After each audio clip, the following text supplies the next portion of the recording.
Hello everyone, welcome to our channel AV Ayurveda. आज हम क्रियाकल्प के बारे में बात करेंगे।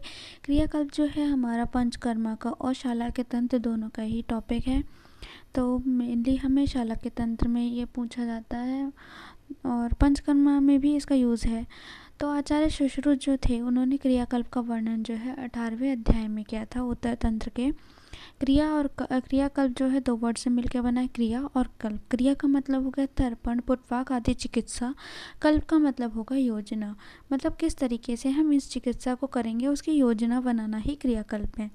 फिर आचार्य सुश्रुत जो थे उन्होंने बताया कि क्रियाकल्प 5 तरीके का होता है: तर्पण, पुटवाक, सेक, अश्चोतन और अंजन। इसको हम 1 बाय 1 पढ़ेंगे। आचार्य शारंगधर ने बताया कि 7 तरीके का होता है, इन्होंने 2 और ऐड कर दिए और इनके जो सीक्वेंस है वो एज इट इज़ याद करने हैं: सेक, अश्चोतन, पिंडी, विडालक, तर्पण, पुटपाक, अंजन। आचार्य भागवत ने अश्चोतन को आद्य उपक्रम बताया है। उसके बाद हम आते हैं सेक। सेक सबसे पहले पढ़ेंगे। तो सेक क्या है? सेक का पर्याय होता है सेक, परिषेक, सेचन। इसकी व्युत्पत्ति क्या होती है? पू शिच धच धातु से होती है या सेचन तत्पर्याय या से होती है। फिर इसकी परिभाषा देखेंगे। सेकस्तु सूक्ष्म धारा भी सर्व अस्मिन नयने हिता। इसका मतलब है कि सब प्रकार के नेत्र रोगी की आंखें बंद कराकर आंखों के ऊपर द्रव औषधि की सूक्ष्म धारा गिराने को सेक कहते हैं। इसे 4 अंगुल की ऊंचाई से गिराते हैं।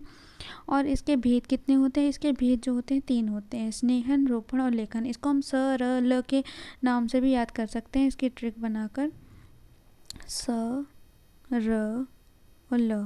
सा फॉर हो जाएगा स्नेहन, रा फॉर रोपण और ला फॉर लेखन। ठीक है। उसके बाद है इसकी प्रोसीजर देखिए कैसे कर रहे हैं। 4 अंगुल ऊंचाई से कर रहे हैं और देखिए एक तरफ आँख के जो कनीनक होती है संधि, उस साइड से हम एक कटोरी लगा लेंगे और दूसरी जो बॉटल है उसको ऊपर से हम इसमें एक धारा डालेंगे। तो उसमें क्या अपांग साइड से जो है धारा डालनी है। तो ऐसे करके हो जाता है हमारा सेक। उसके बाद स्नेहन की मात्रा बता रखी है। स्नेहन की मात्रा बातल नेत्र रोग में देते हैं स्नेहन, और इसकी आचार्य सुश्रुत ने जो है मात्रा बताई है वो 400 बताई है। 400 मात्रा तक हम इसको देते हैं। और 600 मात्रा तक जो बताई है वो शारंगधर भाव प्रकाश योग रत्नाकर जी ने बताई है कि हम इसकी 600 मात्रा तक देंगे। और इसका काल क्या होता है? अपराहन काल होता है। रोपण जो होता है पित्तज नेत्र रोग में देंगे। इसकी 600 मात्रा सुश्रुत ने बताई है, 400 मात्रा शारंगधर भाव प्रकाश और योग रत्नाकर ने बताई है। फिर इसका काल क्या होता है? मध्याह्न काल। फिर लेखन जो होता है वो हम कफज रोग में करते हैं, कफज नेत्र रोग में करेंगे। इसकी मात्रा होती है 200 मात्रा होगी और ये सुश्रुत ने बताई है। और आचार्य शारंगधर भाव प्रकाश योग रत्नाकर ने 300 मात्रा तक इसको करने को निर्देश किया है। और इसका काल जो होता है वो पूर्वाहन होता है। उसके बाद दे रखा है उपरोक्त काल सेक का। सेक का उपरोक्त काल क्या होगा? तो सेक कर्म जिस समय रोग या वेदना की उत्पत्ति हो उसी समय करना चाहिए। जब वेदना हो रही है या रोग अपनी चरम सीमा पे है तब हम उसका सेक कर्म करेंगे। सेक कर्म दिन में करें, किंतु अगर अत्यंत आवश्यक पड़े तो रात में भी किया जा सकता है। वैसे ही हमारे सारे प्रोसेस दिन में करने चाहिए, रात में जब बहुत ही ज़्यादा ज़रूरत हो तो रात में करेंगे। फिर सेवन काल।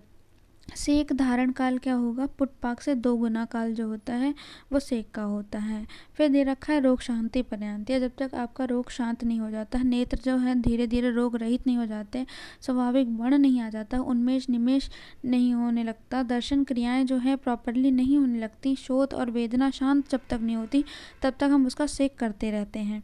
उसके बाद ये पूरा सेक का मैंने दिखा रखी है पिक्चर में, वो सेक ही कर रहे हैं, सेक का प्रोसीजर है। उसके बाद दे रखा है निर्देश। नेत्र रोग की बलवान अवस्था अर्थात नेत्र की तीव्र शोथावस्था, जब नेत्रों में बहुत भयंकर का शोथ हो रखा हो उस स्टेज में हमें क्या करना है? ये जो है सेक करना है पेशेंट का। फिर विधि दे रखी है। किसी भी प्रोसीजर के लिए हमारे पास 2 स्टेप्स होते हैं, एक पूर्व कर्म, एक होता है प्रधान कर्म।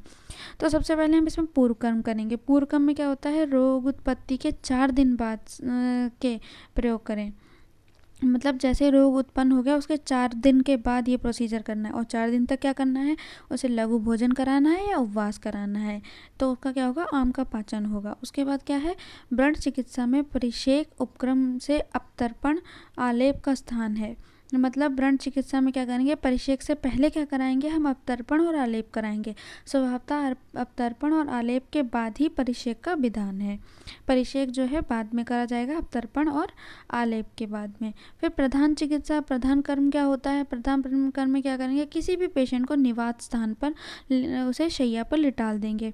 फिर नेत्रों को बंद करा देंगे। फिर नेत्र की जो अपांग है उसको, मतलब अपांग साइड कौन सी होती है नेत्र की, वो मैं बताती हूँ। अपांग जो होती है वो दिस साइड, ये जो इधर वाली साइड होती है अपांग होती है। तो इधर साइड से हम जो है धारा डालेंगे, वो भी 4 अंगुल की ऊंचाई से। फिर अगर कफज रोग है या वातज रोग है तो मृदु सेक करेंगे। और अगर पित्तज रोग है तो करेंगे नहीं, ठीक है। उसके बाद करमुक्ता, मोड ऑफ एक्शन दे रखा है। तो मोड ऑफ एक्शन में क्या है, शोथ हर परिषेक औषधि द्रव्य, अगर शोथ है हर औषधियों से उसका सेचन करेंगे। तो उसमें क्या है, नेत्र वर्तम की त्वचा व संधियों की शिराओं के संपर्क में आने से अपने वीर्य कर्म और प्रभाव से स्थानिक दोषों का पाचन व शमन करती है।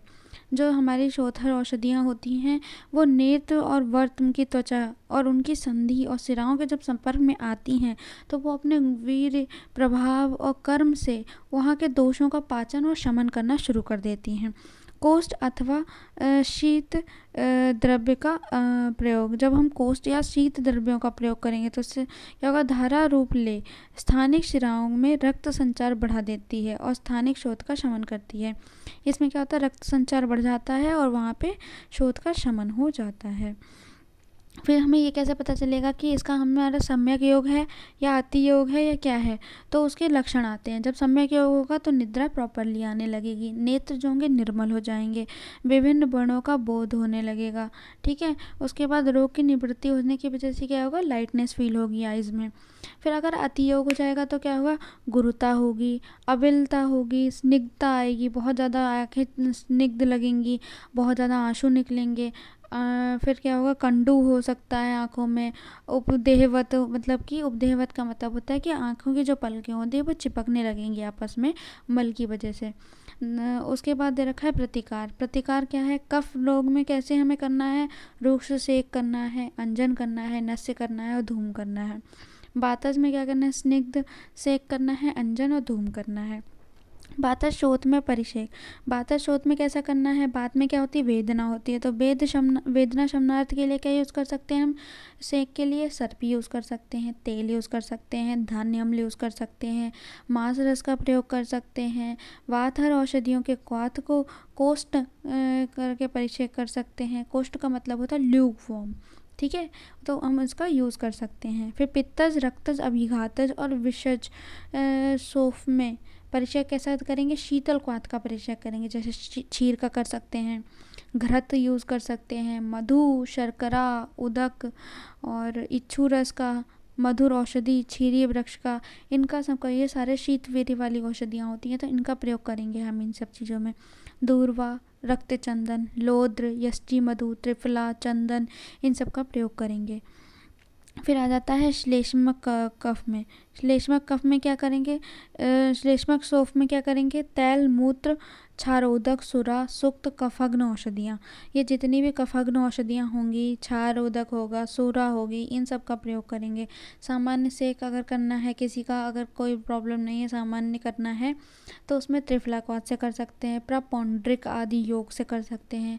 और रोगों के अनुसार अगर हमें करना है तो धात्री स्वरस जो होता है, नवीन अभिषण जिसको हुआ है, न्यूली कंजक्टिवाइटिस हुआ है, उसके केस में बहुत ही ज़्यादा यूज़फुल है और बहुत इम्पॉर्टेंट भी है धात्री स्वरस जो है। तो धात्री स्वरस से हम सेक करेंगे तो उसका नवीन अभिषण जो है वो बहुत जल्दी सही हो जाएगा।